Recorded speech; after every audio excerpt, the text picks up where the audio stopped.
Good morning. Good morning. Woo! Okay, that Boy Scout, raise your fingers if you can hear me and stop talking. Please, thank you. Good morning. I'm Mindy Tate, CEO of Franklin Tomorrow. I hope you picked up a little fan on your way checking in. And this is Peggy Kidd, our board chair, and welcome to the July 29th Breakfast with the Mayors. And I'm going to ask Matt Brown to come forward and lead us in prayer. Please pray with me. Heavenly Father, thank you for this day. Father, we just pray a blessing on us, on our country, on our state, and on our county and our cities. Father, thank you for our leadership. Father, bless them and be with them. Put a hand on them and guide them. Guide our decisions here in our county and our cities. Father, be with those that stand in the way and serve us and protect us. Be with our first responders and our military. Be with those that make the decisions. Be with our mayors and be with our city servants. Father, we just pray a blessing on this morning. In Jesus' name, amen. Thanks, Matt. Thank you. So, Peggy, we're quite a pair up here this morning, if you can see. We both needed assistance getting up here this morning. I think it'll come on. See? Hello? Yeah, there we go. We both needed a little assistance. I just need a big bubble or people surrounding me so I don't go boom. Peggy just needs to wear better shoes next time, I guess. I don't know. And there's really not a good story to tell. I wish there were, but. Yeah, but we're getting through the summer, and thank you for attending Breakfast with the Mayors. And we are excited that you are here. And we are going to get started because we have a big program today with some exciting giveaways, too, that we're excited for you to find those. So we've got a full agenda. In 2025, Breakfast with the Mayors is presented in partnership with Gresham Smith and Pinnacle Financial Partners as co-presenting partners. And we have a video from Pinnacle to play today. So let's play that video. What is a partner? It could mean a friend or a spouse. It could mean a family member or a coworker. And most of the time, it means someone who makes our lives better. Someone who makes it possible for us to be our best selves. But in this age, we've traded personal attention for bureaucracy and human interactions for digital ones. Genuine partnerships in our professional lives are a rare thing. In too many places, the spirit of competition has become toxic. Success of the individual at the expense of others. Instead, it should be an asset. It should create common goals and mutual responsibility, a place where we can all win together. Despite these constant changes in our culture, there is one truth that must endure. People matter. That's why we didn't set out to build just another bank. We created an organization that has partnership at its core, where every person, inside and out, has value. Every associate, everyone, is an owner. Working together, not against each other, empowered to make decisions without asking permission. This is Sherry. This is Linda. This is David. How can I help you? This level of engagement means enrichment for those willing to invest in the idea that we started with. People matter. And above all, it means that everything we do, each and every day, is done for the benefit of our partners, whether they're down the hall or down the street. Helping all of us achieve heights we never thought possible. That's what we all want. Someone to help us become our best selves and give us the tools to get there. Do that, and investments in people become investments in communities. We see it in new buildings, in thriving small businesses, in growing families. The world is full of banks. What we need more of are partners. Pinnacle Financial Partners. Thank you. Pinnacle has been a long-time partner with Franklin Tomorrow, and we appreciate their support. Well, hello. I hope everyone's enjoying their summer. I know for a lot of us, summer's almost over because kids are going back to school. And my kids are here, and our exchange student is here, but I will not introduce them because they will be super embarrassed. But I will introduce our sustaining partners. So we have Atmos Energy, and right now we're gonna watch a small video from Atmos Energy.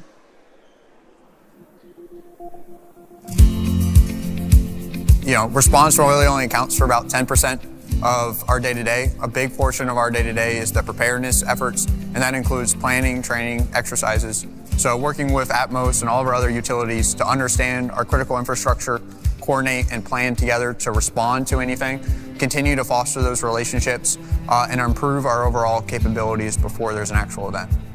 Partnerships are key to prevention and even response.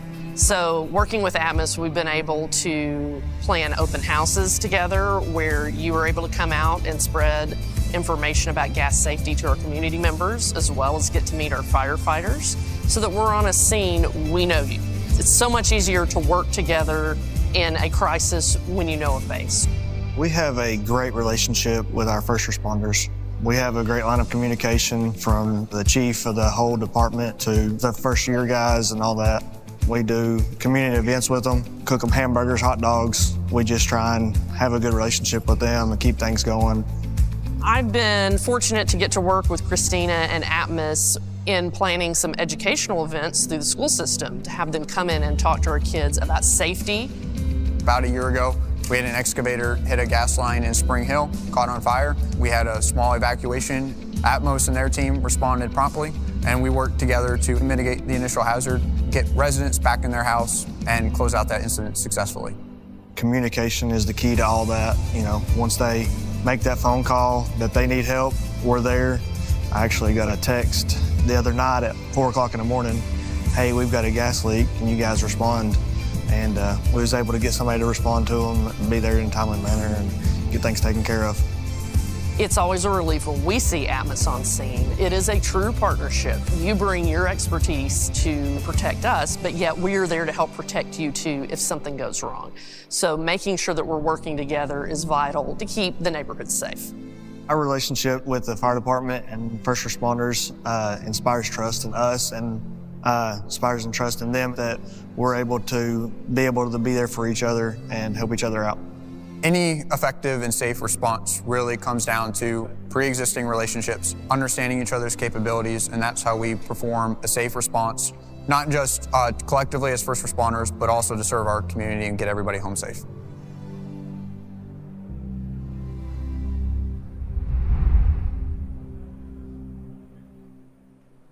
Thank you, Atmos, for all you do for Franklin Tomorrow and the community. Our next sustaining partner is Williamson Health, and I believe they have a video as well.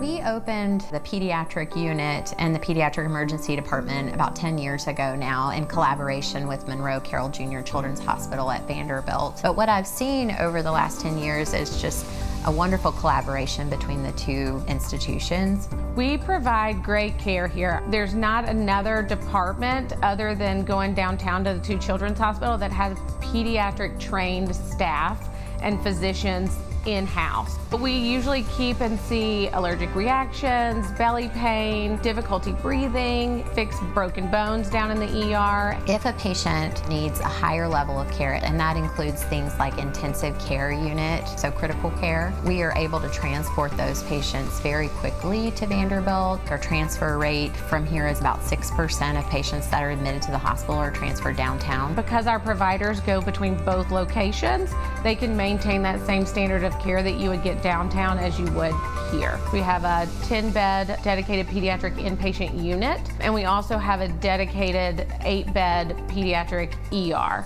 There are 2 pediatric emergency physicians on staff at busy times, and definitely one here 24/7. We often also see a much shorter wait time here than downtown. The way that pediatric care differs from adult care is vast. There are things like pediatric dosing for medications that are very different, equipment sizing that are very different. How you even approach a child to be able to get a really good assessment is very different. Fear of the unknown is the biggest thing. Our patients coming in, depending on their developmental age, we assess stress factors that could potentially happen. It could be the environment of the hospital, strangers, doctors, nursing staff. Anybody coming in can be pretty intimidating. We specialize in understanding a potential coping plan for a child. It just gives them that sense of control, and it teaches them what to expect. Because of our smaller census, we're able to give that more personalized care, again, while mitigating that risk and making sure that the children are safe.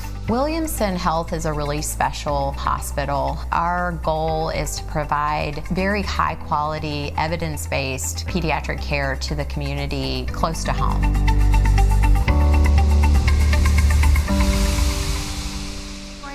A great partner. And then our final sustaining partner is Reagan Smith, which is a Pape Dawson company. Let's thank all of our large partners. We thank them so much. So joining Hazen and Sawyer as a platinum partner on our roster of friends is G-Fiber, which has started installation in Franklin and expects to connect its first Franklin customers by the end of the year. And I know John Michael Cortez is here, the head of government affairs today, and other representatives. And we just have a few more. We also want to thank our other sponsors, First Bank, UHY Audit Advisory and Tax Consulting, and Vanderbilt University Medical Center. And then our final partners are Vulcan Materials Company and Williamson Memorial Funeral Home and Cremation Services. And we can't forget Pockets. We always love our good Pockets for breakfast. Andy Marshall here on the front. Yay, Andy. Yay, thank you so much. We were talking, we think we've been doing this for about 8 or 10 years, and we really appreciate the support of Pockets in everything we do, and so much. I have my biscuit waiting for me. And we can't forget Lions Leadership Group, which is a franchisee of McDonald's, for providing the coffee. So thank you to all of our sponsors that make this happen. So thanks so much, Peggy, and we're gonna get started. And we're going to get started and bring up a special guest while we play this video. But if you give me just one night, you're gonna see me in a new light. Yeah, if you give me just one night, the sun's on fire.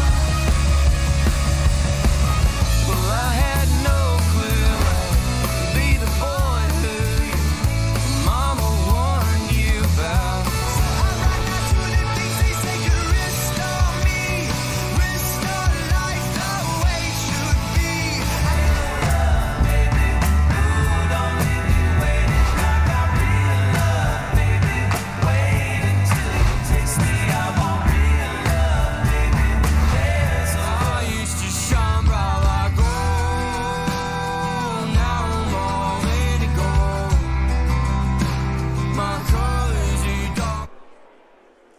Welcome, Kevin Griffin, Pilgrimage Festival. Thank you so much.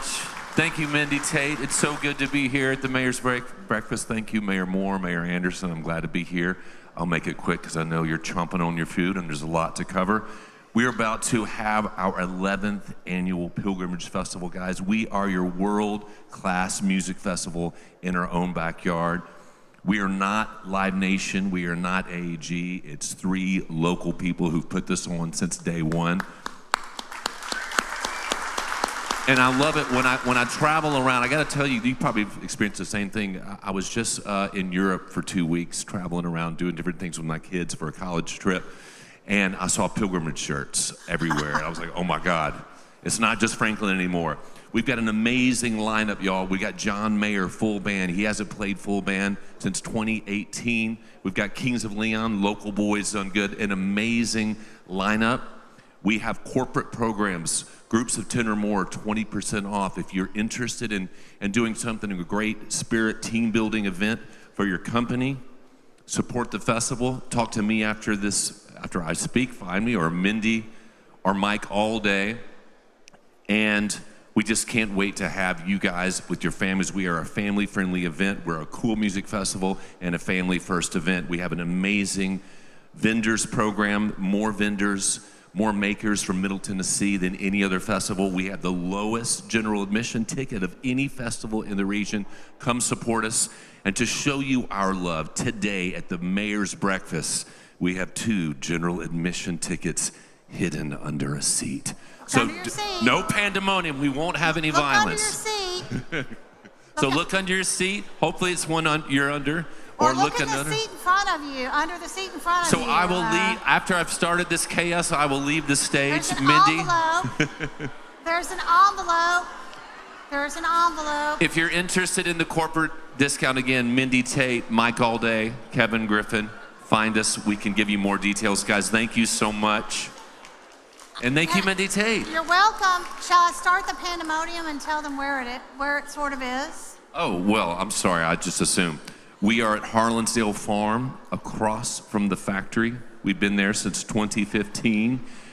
We are in the golden age of pilgrimage. We always wanted easy ingress and ingress. We've got 7-foot sidewalks on either side of the Franklin Road now. We've got the pedestrian bridge on the west side of Harlansdale Farm. Guys, it's the golden era of pilgrimage. If you've come, thank you for your support. If you've never been and say, oh, I'm going to get to it, we need you. We need every ticket sold, guys.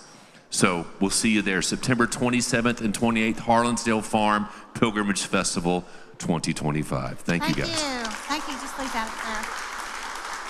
So there really is a pair of tickets hidden under a chair in an envelope in this auditorium. So we're going to move on with our program, but that doesn't mean you can't search for it later and bring that certificate to me so I can confirm that for you. But we've got a lot to do this morning. Earlier this year, we held the Williamson County Mayoral Summit here, welcoming the mayors of all of Williamson County's cities. But since that time, elections have been held in 2 cities, Brentwood and Spring Hill, and new mayors selected and elected. Today, we're happy to welcome Williamson County Mayor Rogers Anderson, Franklin Mayor Dr. Ken Moore, along with Brentwood Mayor Nelson Andrews and Spring Hill Mayor Matt Fitterer. So come on over, guys.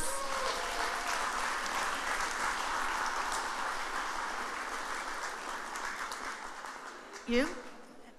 Here we go, guys. And Rogers, we're going to start with you. But Diane's going to click through your slides for you.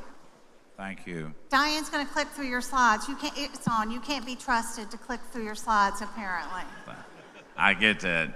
So before I embark on some of the things, over to my immediate left, I was standing up here noticing there's 3 matching ladies, and I would like for them to stand. Christine with Atmos, look at these ladies. Aren't they beautiful this morning? All dressed out. Who are these ladies, Christine? I feel like Phil Donahue now. This is Miss Hadley, and she's going into 8th grade. And then this is Maggie Jo, and she's going into 4th grade. Matchy, who did their dresses? All right, well, they look cute. So thank you, Mindy, for letting me do that. You can't miss the opportunity to shake hands, kiss babies, and ask for votes.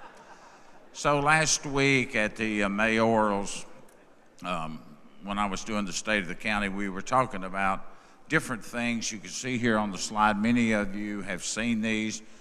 Some of the things that we have done in the county over the last several years is to push and promote, which these mayors help support the idea of helping us to deal with transportation issues in our county.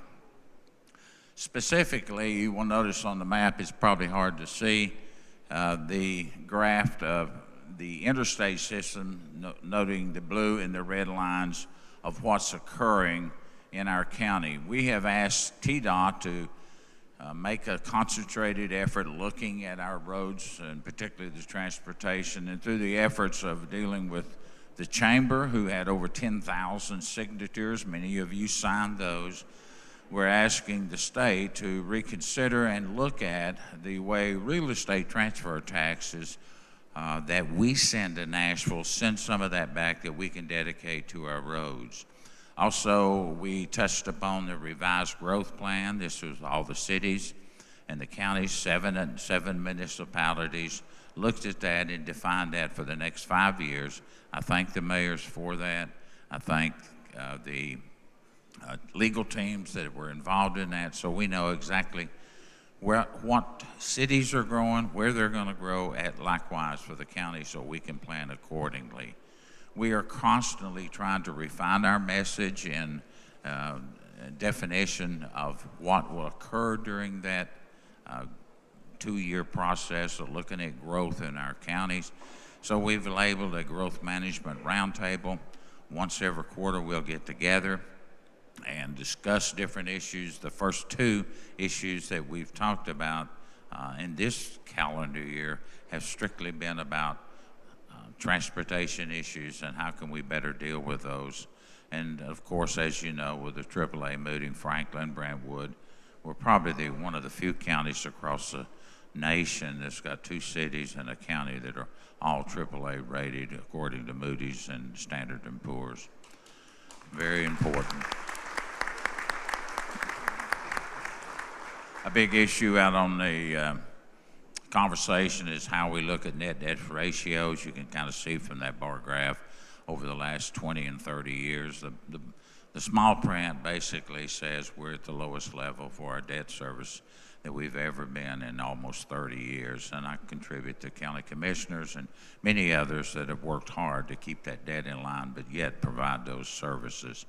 Tourism, I think you all understand exactly what that means to our community. Almost $1,400 is saved. The graph says 16, but every year on tourism. When people come here and spend their money and leave their money and don't leave their children that we have to educate, although Gordon, the superintendent, would differ a little of that. It's a real win for us. The rumor has Dr. Moore is working on a tunnel from here to Nashville, so after this meeting, you can talk with him about that. And our comparisons, it kind of gives a little bit of our property tax rates and our values. I think I would like to point out here that whether you embrace growth or help control growth or manage growth, this county continues to shine throughout not only the state, but I think the United States. We grew from one assessment to the next $10 billion worth of growth in 1 year. That's a tribute to not only these 3 mayors, but the other mayors we have in the audience. Fairview, I see, is here. All of us are working hard collectively, individually, in our own areas, trying to understand what growth means. But the bottom line, it does offer some challenges for us, as all of you would know. Property values, tax rate, I'm not going to spend a lot of time on that. If you'll roll the slide, please. Just shows, you can go to our website and pull these off. If you'll go ahead and flip the slide. The big one I want to touch on now is in the middle of there, Summer Delight, Fair Delights, Summer Nights, Howell Williamson County Fair. We'll kick off this Friday. It's 21st year. It's under the chairmanship this year of Paul Webb. Paul is doing an outstanding job. It's been under Diane, and Dave Crouch was here, was one of the few ones. So with that in mind, and we have a winner, so there are tickets still available. You can go to the website. But today, how many tickets are we giving away, Diane? 4 admissions and 20 ride tickets. And Ken Moore has offered to ride the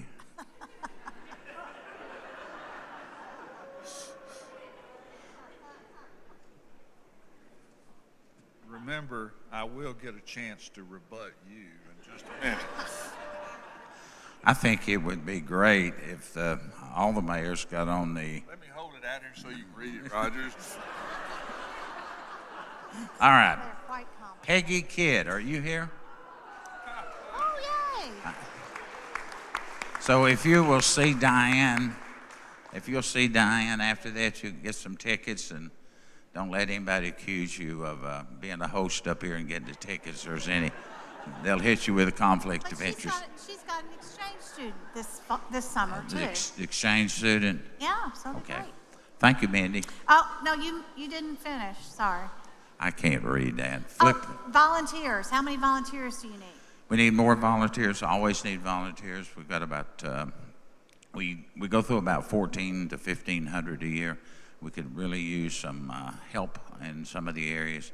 I see Andy with Puckett's and his staff is here, and they're throwing in not just their involvement like they do here, and so many other organizations are involved. But I know Andy and his staff, Pam's sitting over there, they give a lot. So thank you all very much for what you do.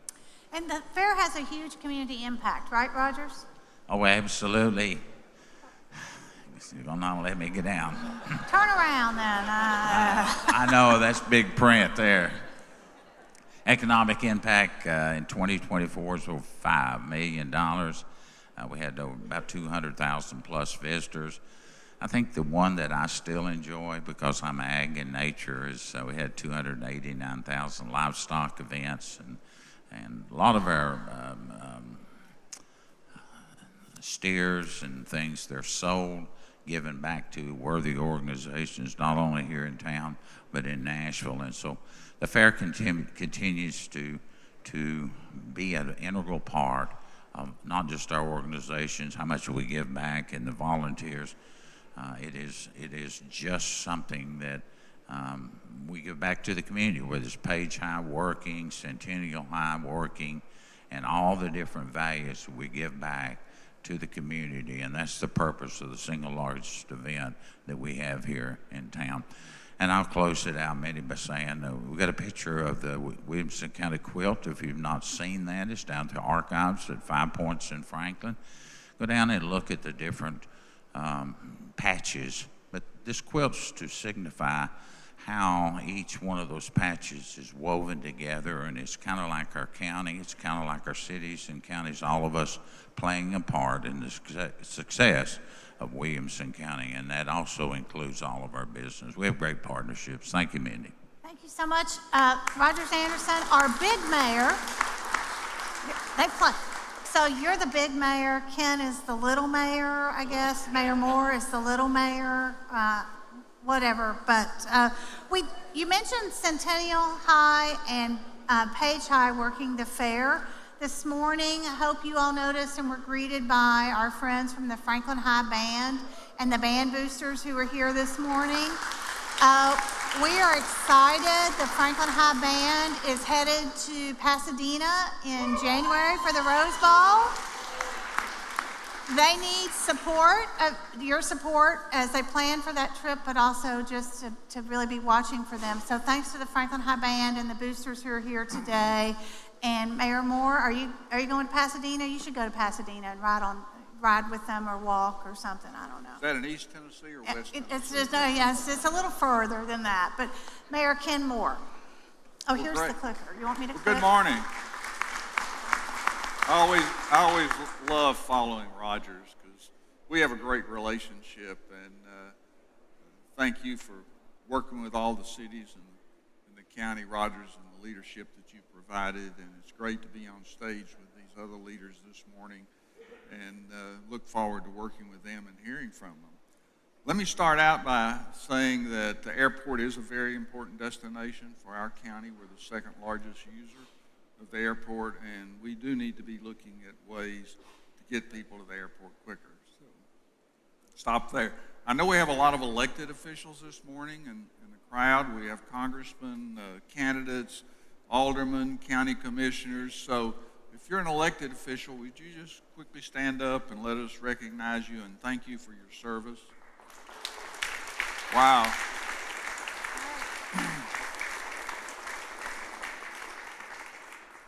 Yesterday, we saw the thin blue line play out in New York City. And I need to mention how important public safety is to our communities and how much emphasis our board places on public safety. And also at the same time recognize how when our first responders respond to incidents such as they had in New York City or any type of incident, they never know what's going to happen. So whenever you see our police, our firemen, give them a special nudge and give them a special thank you.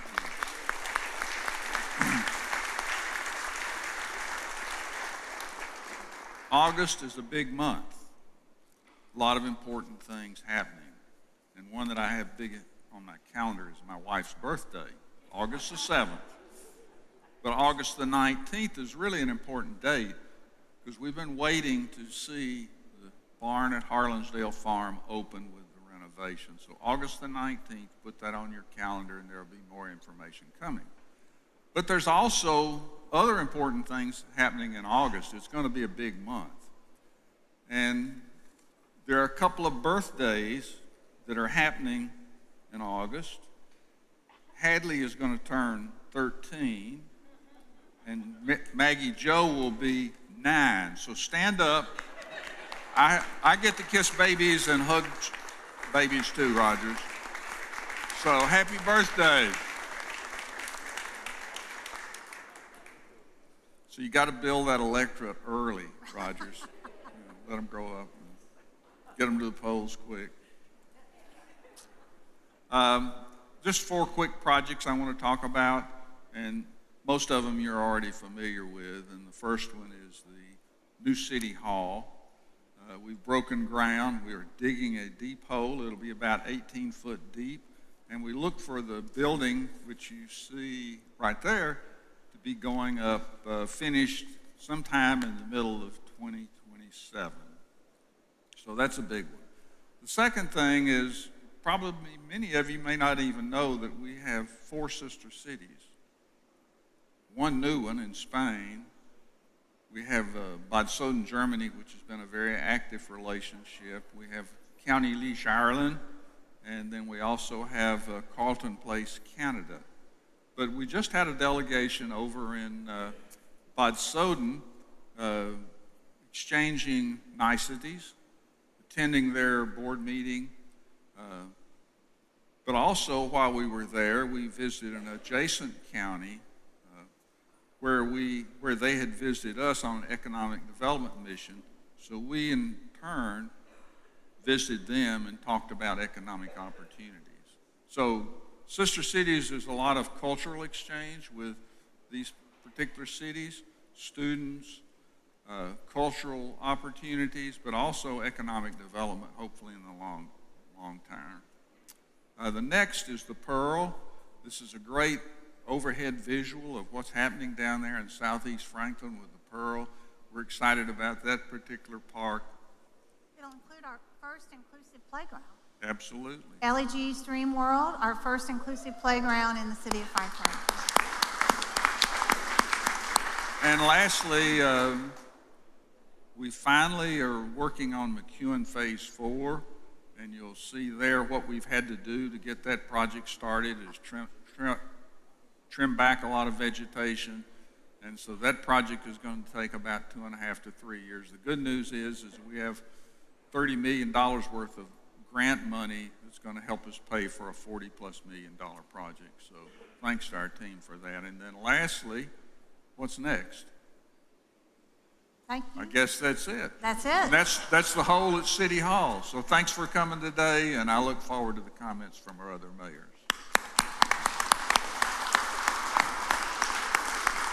So, as we mentioned, we had our Breakfast with the Mayors earlier this year, our County Mayoral Summit, and since that time, in May, there were 2 elections, and they have resulted in 2 newly selected and elected mayors because Nelson Andrews, the mayor of Brentwood, was selected by his fellow commissioners to serve as mayor, while Matt Fitterer of Spring Hill ran for that office and was elected. So we're going to hear from these two gentlemen, and some of you submitted questions when you registered, and we appreciate that. There will be no questions from the floor, but we will probably have some time to ask a couple of the questions that were submitted. But we're going to start with Nelson. And Nelson, you can either click your slides, or I'll just do that, or they'll do it. It's all good. They're right there. Very good. Hey, thank you for being here this morning. And it's a lot of fun to be up here with my fellow mayors. Appreciate the invitation. So I'm Nelson Andrews. For a long time, I'd introduced myself as a car dealer with a side gig as a city commissioner. But what I found lately is I feel like I'm a mayor with a side gig as a car dealer. It's been a great experience. You know, as Mindy said, we had a big election this year in Brentwood. And after the election, I was selected to serve as mayor. So in Brentwood, the mayor is one of the commissioners. So I'm really one of a team of 7 people. But as the mayor, I come out and represent the city at things like this and, you know, with various meetings around the county, which has been an incredible learning experience. And I think Brentwood has a very important role to play as part of the larger community, as well as taking care of our city itself. So moving on to the next slide. So with that election this year, these are my coworkers on the City Commission of Brentwood. And I'm really glad to say that with this election we had this year, we had record turnout. Brentwood had roughly double the turnout of any previous election. And that was huge. So Ray Little broke his own record as getting the most votes ever in a Brentwood election. And then Commissioners Donahue and Garas came in second or third for highest votes ever in a Brentwood election, all ahead of Ray's previous record. So incredible turnout. Overall, and at that level, those 3 pulled each roughly 75% of the total vote. So it was very much of a mandate. And then last night, we're really excited about being able to appoint Stephen Pippin as the 7th commissioner. So after the election, we did have a commissioner resign, as many of you all know, and Stephen was one of the 21 applicants we had for the commission. He is a very, very well-respected member of our community. He's run for the commission before, long-serving planning commission commissioner for Brentwood.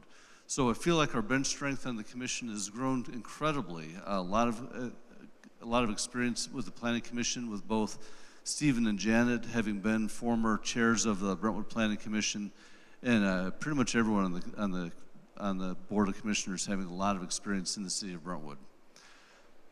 So we're really glad to have them there. Moving on, I mentioned we've got a number of new commissioners, but maybe the best thing done by our previous commission was the hiring of Jason Gage as our new city manager. So Jason's with us today, right down here.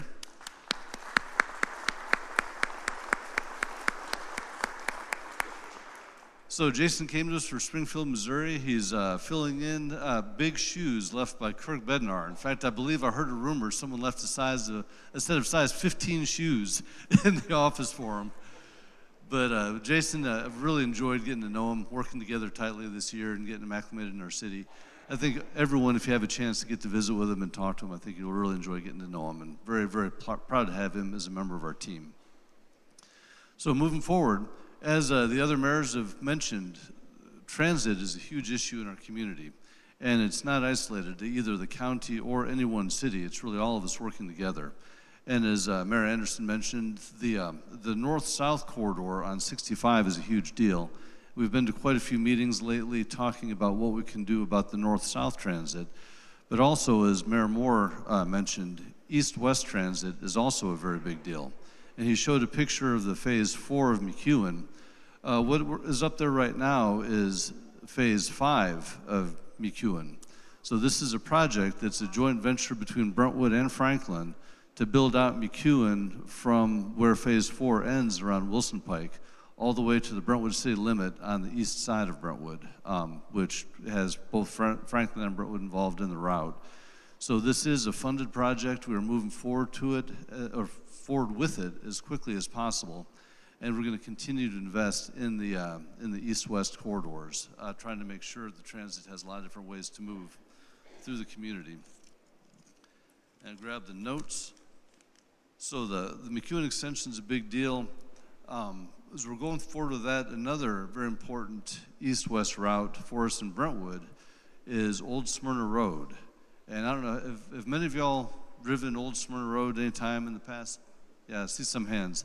So Old Smyrna Road is perhaps the most picturesque historic road left in the city of Brentwood. It is absolutely beautiful with some old growth trees and some rock walls. It's also about 3.5 feet wide. It's crumbling into the drainage ditches, and it's just objectively dangerous. And it's been getting a lot more traffic as the community's grown. So right now in front of the city are plans to try to figure out how to balance preserving the historic nature of Old Smyrna Road with making sure it is a functioning arterial road for our community. So the good news is the city of Brentwood has been gathering easements for this for about 20 years. And we have some, Sullivan Engineering has been doing a good job working with the city. And we're working at having some ideas to save the historic nature of Old Smyrna Road. And I'm optimistic we can take the most historic part of the road and save it as a greenway trail for the use of and enjoyment of all of our community, and then build a fully functional modern road nearby that still reflects the character of the corridor and the community. You know, we're not talking about Concord Road North. We're talking about something much more keeping with the historic nature, but still a safe, functional, modern road. So that's coming up. Also, a long-time project has been Ragsdale Road, which is also a Brentwood project that hopefully helps move things around the city and keep from moving people onto 65. As it does seem as we go to these meetings, that part of the 65 solution isn't just making 65 and the north-south corridors bigger. It's a matter of figuring out how to keep people from having to get on those roads at all at some level to try to help it make it more functional for people that do need to use it. Other things going on, you know, we do have a big CMAQ TDOT grant to help improve traffic signalization and other stuff to help things move better through the city of Brentwood, and so people coming through have that going on. So a lot of road projects going on in Brentwood. Like I said, I'm really, really grateful to have so many planning commissioners on our city commission right now with that kind of experience to help us do this well. Because I think, you know, with this historic election right behind us, that gives us a lot of opportunity, but a lot of responsibility to do something really good with it. So I feel like we've got a great spirit of collaboration on our commission. I feel like our commission has a much more outward focus in terms of collaborating, not just inside the city, but with the county and our neighboring cities, and I'm really excited about the way we're headed. Also, I think Rogers would be upset if I didn't mention it. Something else we're really working on is the city of Brentwood. If you've ever driven through the east side, we have famously bad cell phone voice and data coverage. So we are really trying to go through, and it's like my father-in-law swears that someday his tombstone is going to read, it turned out to be a bigger job than I thought. Just because it seems like everything you do turns out to be a bigger job than you thought. So we started talking about cellular voice and data coverage, which then takes you into everything from locations and heat maps and engineering and codes and regulations. So right now we're taking a look and collaborating with the county and the private companies involved, and taking a look at our own city codes to make sure the codes are up to date, to try to make sure we understand what the possibilities are, to find out the weak spots in the system, and to try to help improve service on the east side of Brentwood, including Rogers' famous I-65 dead spot right by Concord Road. So we're moving forward with these things. I'm really optimistic, and I tell you, I've got a lot of folks here that have supported me a lot through this whole process. Appreciate you all being here. Appreciate your support, and thank you very much.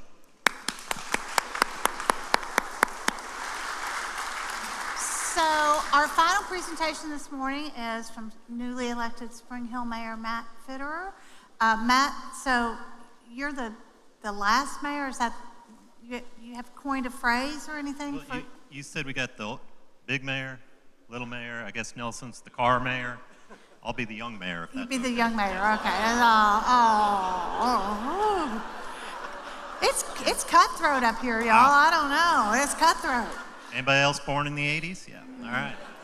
So, hey, we got a lot going on in Spring Hill, too. I was elected in April, served as an alderman for 10 years prior to that. So it's been a little bit of a transition into a different seat, but not entirely new to the job. Just like Brentwood, we were in the market for a new city administrator as well. I know Ken and Nelson would agree that having a good administrator makes the mayor's job a lot easier. We ultimately landed on Carter Napier, who's going to come to us from Casper, Wyoming. Carter's going to get here about August 20th or so. He's got a couple of things to wrap up in Wyoming. I didn't know a lot about Casper 3 months ago, but the more we looked at Casper, the more it was obvious that they were like Spring Hill in a lot of ways as far as what their infrastructure needs were, their population size, their budget size. And Carter's got a lot of experience accomplishing the very things that we need to accomplish in Spring Hill. So very excited for Carter to get here. About 75% of the budget in Spring Hill goes towards just 3 things. That's public safety, roads, and utilities. We as a board in Spring Hill, and I think most of the people in this room can agree that those are 3 good things to prioritize. And so speaking about public safety, in May of this year, Spring Hill opened our brand new police station, 36,000 square foot building, and a lot of people here were there with us at the ribbon cutting, but very excited to finally have a facility in Spring Hill that's dedicated towards police work and designed specifically for their needs. And then under construction right now is another fire station here in Spring Hill. It's on target right now to open in November of this year. This is actually going to be named the Mitchell Earwood Fire Station. Mitchell was one of our firefighters who died in May of 2020 in a weather-related incident. So very excited not just to deliver a new facility to Spring Hill and help keep the community safer, but thankful we get an opportunity to honor Mitchell and the sacrifice he made as well. So come out in November for ribbon cutting. We got a couple of major road projects underway as well. Obviously, our biggest one in several years wrapped up last year with the opening of the June Lake Interchange. Now we're really addressing some of the arterial roads around the interchange that help facilitate some of that traffic to and from the interstate. The Buckner Lane widening program is underway right now. We got a middle third that'll be completed in September of this year, and then the final third will be completed December of next year. And the other big project that's going on as far as road construction goes is the Kedron Road crossing on the next slide, Mindy. This is really a public-private partnership. We got a private developer who's putting in a mixed-use, 200-plus acre mixed-use project that's creating a couple of key connection points that the city has struggled to put together for over a decade at this point. So getting that private project delivered with private dollars has been a huge win for the city. I know nobody was expecting to hear about sewer this morning, but unfortunately, sewer is the biggest issue in Spring Hill right now, and it probably will be for the next 5 or so years. Spring Hill is unique in Williamson County that we're the only community that's in the Duck River watershed.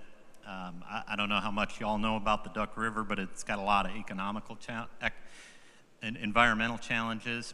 And so TDEC is really sensitive about the amount of sewer treated effluent that's discharged into the Duck River. Spring Hill's been working since about 2018 to try to increase our sewer capacity. We unfortunately have not made as much progress as we needed to. We're at a point now where we know what we have approved is going to consume the rest of the capacity that we have available. And by no later than the 5th of August, we're going to enact a sewer connection moratorium that basically says all the projects that are vested and in queue are going to be able to continue and go forward, and we're not going to allow anything else to get into line unless there's some kind of on-site system. Very serious issue in Spring Hill, and you're going to hear a lot about it in the next 5 or so years. But ultimately, we're going to get to a sewer plant expansion that's going to look a lot like what you see on the screen. Those green and red buildings are all new. Those gray ones are the existing ones.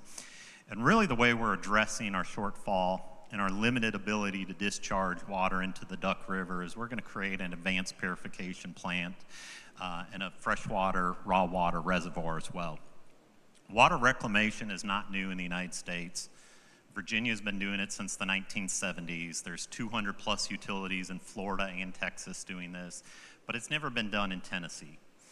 So in a lot of ways, we're kind of piloting something that we believe ultimately is going to be a statewide solution, so you have less impairment on fresh water sources, and you're able to make better uses of the natural resources that already exist. Because this is not done in Tennessee, we've agreed to basically a 12-month pilot project With TDEC, ultimately we need to ensure that we're delivering safe, clean, reliable drinking water, and public health is of the utmost importance with this. I don't know what all these technical steps mean, but that's how we get from the existing treated effluent back into a purified water standpoint that's then again good for mixing with raw water from the Duck River and potable water again. Now we did in June already close on a piece of property, 120 acre or so property, where we're ultimately going to construct the reservoir. For a reference, that line on the right-hand side is I-65, so don't be surprised if in a couple of years you drive down 65 in Spring Hill and all of a sudden you notice a 200 million gallon reservoir right next to the interstate. We think it's going to cover about 60 to 70 surface acres, so it's going to be a fairly good-sized reservoir. Now, even without all those utility and public safety and road projects, we're trying to stay focused on some recreational opportunities as well. That's Allendale Elementary School you see on the screen there. Just last week, we signed an MOU with a youth soccer organization out of Ohio who's going to come in and construct soccer fields so that they can expand their programs here in Middle Tennessee. They're already running some programs in Murfreesboro. They think Spring Hill's a good opportunity with our youthful population, including the mayors. To expand their programs as well. So very excited to get some soccer fields built with private dollars in Spring Hill. And lastly, I'm going to guess most of the room has been to the Carter House or Canton here in Franklin. If you've never gone to Rippavilla, you need to go there as well. The story of the Battle of Franklin really started in Spring Hill and at Rippavilla. The city owns the property. We've partnered with the Battle of Franklin Trust for several years now to help tell the story as part of the Battle of Franklin story. And last month we entered into a 10-year contract extension with them as well. So we have the Battle of Franklin Trust managing the property now for us for the next 12 years. Really excited about the things they're doing there for us. We do have our State of the City address coming up this Thursday if anybody's interested in going to the Chamber of Commerce lunch down in Spring Hill, and we'll otherwise do a second one that's more public facing the first week of August. But would love to give you an opportunity to connect with Spring Hill and hear more about what we got going on. Thank you so much, Matt. Thank you so much, Matt. So we did have, as I mentioned, we had questions submitted during registration process, and I think something I saw frequently was a question about, and I'd ask you this as we continue to see comments about the growth process and growth continuing, do you see a growing sentiment against growth in the time that you've been in elected office, or do you see that sentiment growing, or how are people responding when you're seeing projects coming forward? Anybody? Come on, somebody jump on that. Well, It's on. I'll just say that Brentwood has a very, very long tradition of being very skeptical about growth. So I'll say that it's not a growing sentiment. Anybody? Matt? I'll say when I was elected in 2015, I think our population was 27,000. We're 65,000 now, so we've grown a little bit. I think a lot of the people in Spring Hill are new, and they're part of the growth, and they understand that healthy things grow. And so it's a little bit more difficult for them to get upset at the very thing they benefited from, and they appreciate the opportunities that are for them in Middle Tennessee. Certainly there's a lot of sensitivities with it, the sewer moratorium, and it creates new challenges. So I certainly, hear people being very sensitive towards it and mindful of it. But I think the outright opposition is less in Spring Hill, just since so much of our population is that growth that's occurred in the last 10 to 15 years. Mayor Moore? Well, I think there is a growing sentiment and concern about growth in Franklin for sure. Franklin's been growing 2,000 people a year for 30 years. And so reality, growth has slowed some in Franklin. But because you need places for people to live, you need places for people to have their jobs, you see a lot of other activity going on. I know they just announced